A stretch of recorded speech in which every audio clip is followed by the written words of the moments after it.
Have you looked into Washington and wondered who is actually pushing some of these policies? Because I came across something buried in the NDAA that stopped me in my tracks. Section 224. And the more I looked into it, the more questions I had. Not because the media told me to, or because some political party told me to, because I read it for myself. And when I started looking at who introduced it, who supported it, and what it could potentially lead to, I could not ignore it.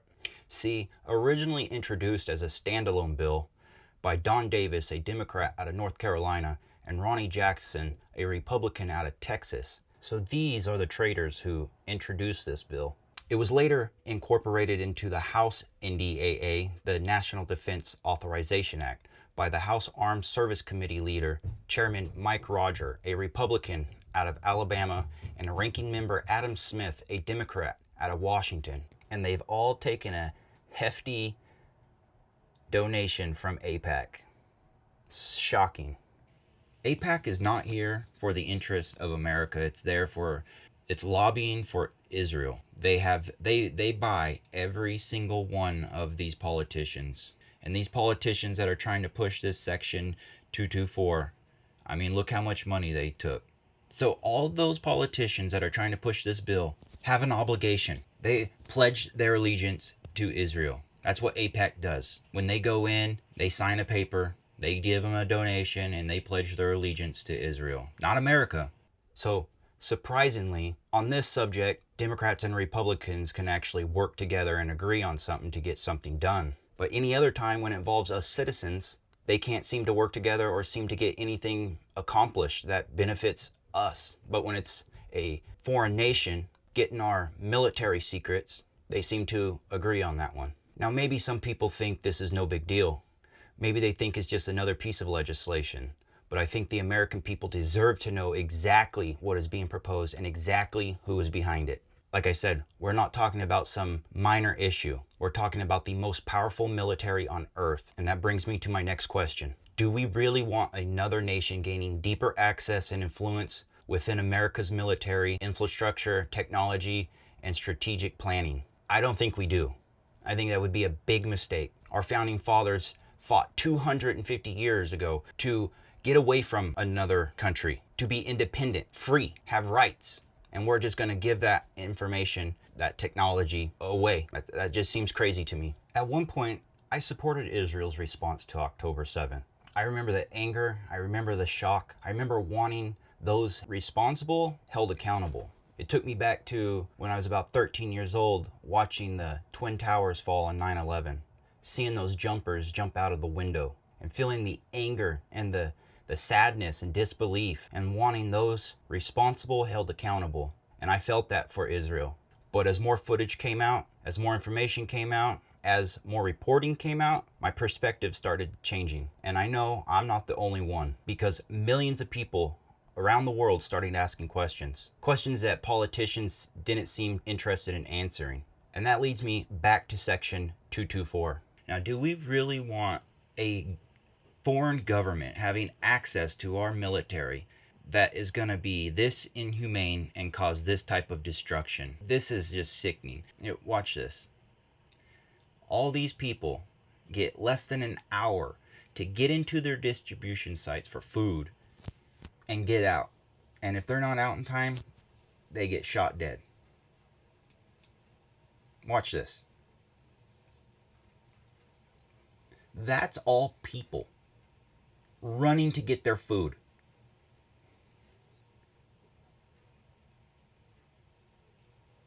Like, that's sickening.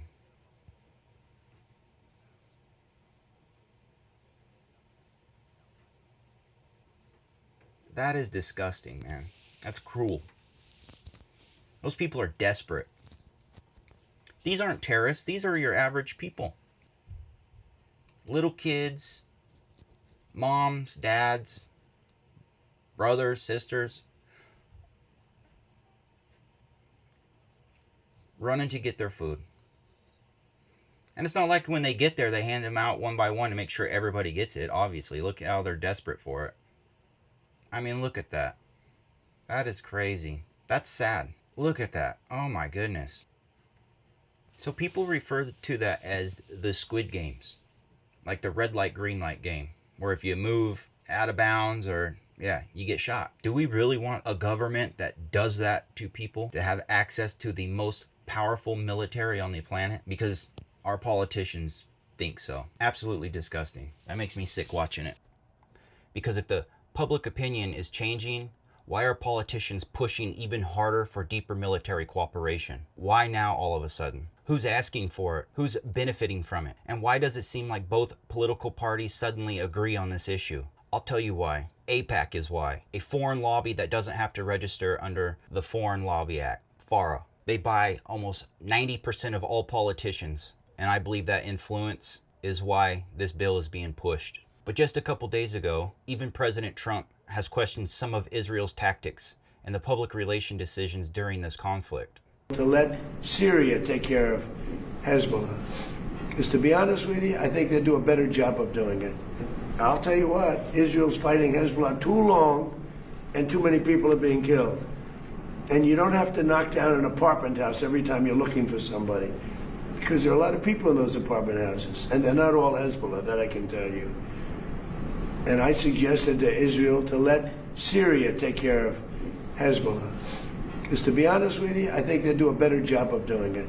I didn't like where 2 hours before we're signing the agreement, that there was an attack in Lebanon, in Beirut. It was right in, it wasn't like in the southern side and, you know, it was in Beirut. I did not like that. I let them know that. I didn't like it, not at all. So think about that for a second. When people who have traditionally been supportive start asking questions, maybe those questions deserve to be heard. And President Trump, he was one of their biggest supporters. During his campaign trail, a Zionist dual citizen donated over $200 million to his campaign. So when he starts asking questions, something is definitely wrong and it needs to be looked at. Our questions need to be answered. But instead, it feels like we're constantly being told not to look too closely, not to ask too many questions, not to connect too many dots. Well, I'm connecting those dots anyway, because I'm not afraid to admit it. As new information comes in, my perspective can change. I'm not ashamed to admit that I supported it in the beginning.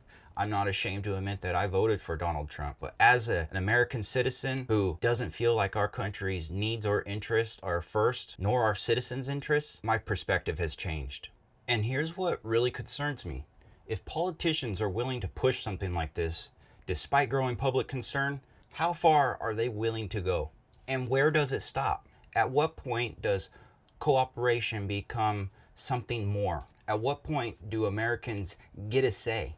At what point do our interests actually come first? Now, maybe this turns out to be the greatest idea ever. And if it does, I'll be the first to say that I'm wrong. But I don't think questioning our government makes someone a bad person. And I don't think questioning our politicians makes somebody extreme. And I definitely don't think asking who benefits from this legislation is somehow controversial. I mean, look, maybe I am wrong. Maybe this turns out to be the greatest idea ever. But I don't think questioning our government makes someone a bad person. I think it's what citizens are supposed to do. Because once legislation is passed, once new agreements are signed, and once relationships become more intertwined, it's a lot harder to undo than it is to create. Not even the president will be able to undo it. So before this moves any further, I think every American should know exactly what it is, exactly who's behind it, and exactly what it could mean down the road. Then make up your own mind. Do your own research. Read the bill for yourself. Look at the names attached to it and what it could mean for America's future. Look at arguments from both sides. Ask yourself one simple question. Is this really in America's best interests? Let me know what you guys think in the comments. And don't forget to subscribe. Love you guys.